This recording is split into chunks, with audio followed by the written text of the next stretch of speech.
அதன் துணி சுழன்று அசைவது போல் தெரிந்தது. அந்த இருளில் ஒரு பயமுறுத்தும் ஒளியை வீசியது.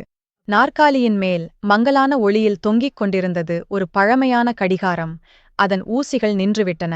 ஆனால் அது ஒரு அச்சுறுத்தலாக இருந்தது. அதன் அமைதியான ஈர்ப்பால் கவரப்பட்ட பிடில் அந்த நாற்காலிக்குச் சென்றாள். அதன் மரப்பணியில் உள்ள மர்மத்தை ஆச்சரியத்துடன் பார்த்தாள். அவள் விளக்கமில்லாமல் அந்த கடிகாரத்திற்கே இழுக்கப்பட்டாள். அதன் வடிவமைக்கப்பட்ட முகத்தில் நினைவுகளுக்கு முன்பிருந்த ரூன்கள் பொறிக்கப்பட்டிருந்தன. அவள் கை நீட்டி அதை கவனமாக அதனிடத்திலிருந்து எடுத்தாள். அவளது விரல்கள் கடிகாரத்தைத் தோடும் அந்த கணம் அரை நடுங்கியது. நிழல்கள் அவளைப் பிடிக்க விரிந்தன.